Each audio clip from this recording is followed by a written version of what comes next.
ఈ రోజు కేంద్రం ప్రవేశపెట్టిన బడ్జెట్ ఎలా ఉంది? ఇదే అంశంపై మనం మాట్లాడబోతున్నాం. ప్రస్తుతం డిబేట్లో జాయిన్ అవుతున్నారు ప్రముఖ విశ్లేషకులు, శాసనమండలి మాజీ సభ్యులు ప్రొఫెసర్ కె నాగేశ్వర్ గారు. నాగేశ్వర్ గారు నమస్తే సార్.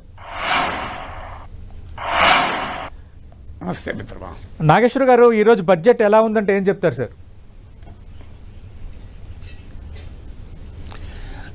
అంటే బడ్జెట్ మనం ఇప్పటివరకు ఏంటంటే ఫైనాన్స్ మినిస్టర్ స్పీచ్ ఆధారంగానే రియాక్ట్ కావాలి. ఎందుకంటే ఇంకా ఫైన్ ప్రింట్, దాని లోతుగా documents, allocations, budget estimates, revise estimates, actuals వీటిని కంపేర్ చేసి చూస్తే తప్ప అర్థం కాదు. ఓవరాల్ గా చూసుకున్నప్పుడు ఒకటి పొలిటికల్ రియాలిటీని రిఫ్లెక్ట్ చేసే ప్రయత్నం, అంటే రాజకీయంగా ఇటీవల జరిగిన ఎన్నికల్లో దెబ్బతిన్నారు గనక ఉపాధి అవకాశాలపైన కేంద్రీకరిస్తున్నామంటూ ఈ బడ్జెట్ లో పేర్కొన్నారు. సో రకరకాల స్కీమ్స్, స్టార్టప్ల పైన యాంజల్ ట్యాక్స్ తొలగించడము, రైట్ టు ఇంటర్న్షిప్. ఇంట్రెస్టింగ్ ఏంటంటే కాంగ్రెస్ పార్టీ మేనిఫెస్టోలో ఉన్న ఒక ముఖ్యమైన దాన్ని భారతీయ జనతా పార్టీ ఇంప్లిమెంట్ చేసింది.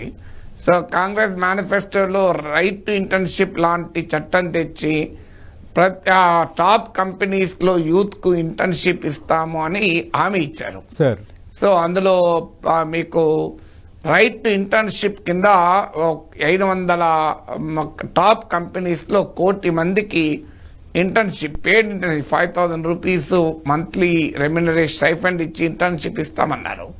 సో అలాగే ఎంప్లాయ్మెంట్ బూస్టింగ్ కు మేము ఇన్సెంటివ్స్ ఇస్తాం అని స్కిల్ డెవలప్మెంట్ కు ప్రయత్నం చేస్తామన్నారు. బహుశా నేను లాస్ట్ 10 బడ్జెట్లో చూస్తే ఎంప్లాయ్మెంట్ గురించి ఇంత ఎంఫసిస్ ఉన్న బడ్జెట్ ఇంకెక్కడ కనిపించలేదు గతంలో ఉన్నటువంటి బడ్జెట్స్ లో ఎక్కడా కూడా.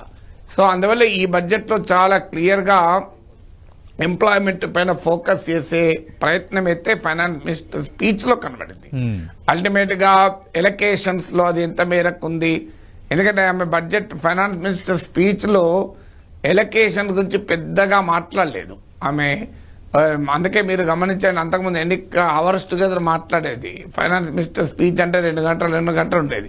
ఇప్పుడు రిలేటివ్లీ షార్టర్ స్పీచ్, మీకు 1.5 అవర్లో అయిపోయే స్పీచ్. అవును సార్. సో అందులో ఎలకేషన్ గురించి పెద్దగా ఎంఫసిస్, ఒక ఎడ్యుకేషన్, ఎంప్లాయ్మెంట్ కు ఇంత 1,48,000 కోట్లు ఎలకేట్ చేస్తాం అని కొంత ఆ ఎంప్లాయ్మెంట్ దగ్గర మినహా మిగతా చోట్ల పెద్ద ఎలకేషన్ గురించి మాట్లాడలేదు. అందువల్ల ఆ ఫైన్ ప్రింట్ చూసి మనము ఎనలైజ్ చేయగాలి నిజంగానే ఏ రంగానికి ఎక్కువగా వచ్చాయని. అందువల్ల ఒకటి జాబ్స్ పైన ఫోకస్ అనేది ఈ ఫైనాన్స్ మినిస్టర్ ప్రసంగంలో మనకు కనిపించింది. రెండవది ఏంటంటే ఎల్ఐస్ మిత్రపక్షాలు, జేడీయూ డిమాండ్లు, టీడీపీ డిమాండ్లు ఉన్నాయి కనుక వాటికి స్పీచ్లో అయితే రెస్పాండ్ అయ్యారు. కానీ అందులో చాలా క్వశ్చన్స్ మిగిలే ఉన్నాయి. ఇప్పుడు ఉదాహరణకు అమరావతికి 15,000 కోట్ల రూపాయలు అని మెన్షన్ చేశారు. అది గ్రాంట్ అని ఎక్కడ అనలేదు. వీళ్ళు ఫెసిలిటేట్ అన్నారు, వీళ్ళు ఎరేంజ్ అన్నారు.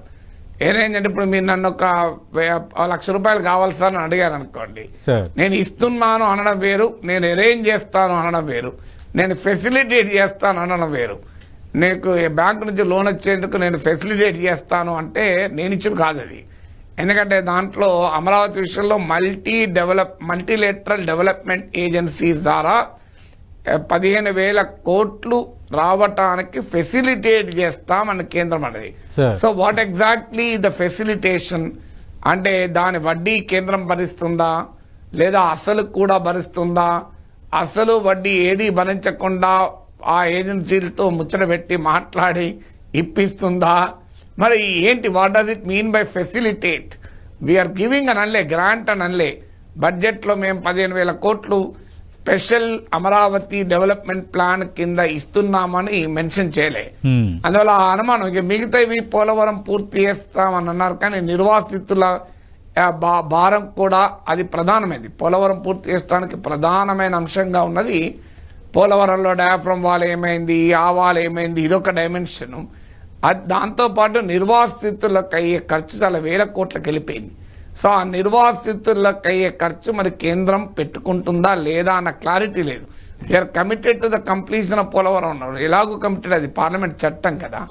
అలాగే మీకు Vizag Chennai industrial corridor Hyderabad Bengaluru industrial corridor ఇవన్నీ కూడా విభజన చట్టంలో ఉన్నవి, ఇందులో కొత్తవేమి లేవు, విభజన చట్టంలో ఉన్నాయి. బీహార్కైనా కనీసము మెన్షన్ చేశారు. ఇప్పుడు Buxar Baghpat railway project, Patna Purni road project, Patna Purni express highway అని స్పెసిఫిక్గా మెన్షన్ చేశారు. కానీ ఫైనాన్స్ మినిస్టర్ స్పీచ్లో మీరు అమరావతిని రాయలసీమతో కనెక్ట్ చేస్తూ, లేదా అమరావతి రింగ్ రోడ్డుకు ఈవెన్ ల్యాండ్ అక్విజిషన్ కూడా మేమే ఇస్తామని చంద్రబాబు నాయుడుకు నితిన్ గడ్కరీ ప్రామిస్ చేసినట్లు టీడీపీ పేర్కొంది. అది కూడా ఫైనాన్స్ మినిస్టర్ స్పీచ్లో అయితే లేదు. మరి ఫైన్ ప్రింట్లో ఉంటుందో లేదో మనం చూడాలి. ఒక ఫైనాన్స్ మినిస్టర్ స్పీచ్లో అమరావతి ఉన్నదల్లా ఫెసిలిటేట్ చేస్తామన్నారు.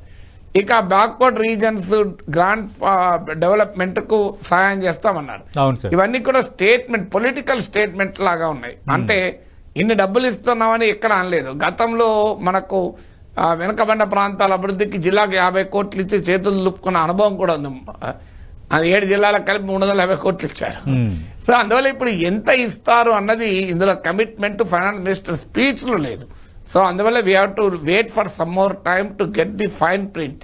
నిజంగా ఎన్ని డబ్బులు, సో ఈ బడ్జెట్ ద్వారా ఆంధ్రప్రదేశ్ కు ఎన్ని వేల కోట్లు వస్తున్నాయి అదనంగా, ఇది కదా తేలాల్సింది. స్టేట్మెంట్ల ద్వారా ఇవన్నీ పార్లమెంట్ చట్టంలో మేము అమలు చేస్తాం, విభజన చట్టం అంటే అవన్నీ that's part of the act. మీరు కొత్తగా అదనంగా ఇచ్చేది ఏమీ లేదు. ఇప్పుడు కనీసం బీహార్కు నలంద టూరిజంని, అలాగే రాజ్గిర్ను మేము టూరిస్ట్ ప్లేస్గా డెవలప్ చేస్తాం, గయాలో విష్ణుపత్ కారిడారు, బోధ్ గయాలో మహాబోధి కారిడార్లను డెవలప్ చేస్తామని ప్రకటించారు. కానీ మరి ఇక్కడ తిరుపతి పుణ్యక్షేత్రం డెవలప్ చేస్తామనో మీరు ఎక్కడా లేదు. మీకు కనీసం ఒక పిలిగ్రిమ్ సర్క్యూటు లేదా ఒక టూరిజం ప్రాజెక్టు, ఆంధ్రప్రదేశ్లో కూడా బోలే టూరిజం ప్లేసెస్ ఉన్నాయి. ఇప్పుడు ఒరిస్సాలో ఉన్న బీచ్ల గురించి ఫైనాన్స్ మినిస్టర్ మాట్లాడారు. ఆంధ్రప్రదేశ్లో లేవా బీచ్లు? 974 కిలోమీటర్ కోస్ట్ లైన్ ఉంది. అందువల్ల ఆంధ్రప్రదేశ్కి ఇచ్చిన ప్రామిసెస్ ప్రధానంగా విభజన చట్టంలో చెప్పినవే, అదనంగా చెప్పినవి లేవు. అది కూడా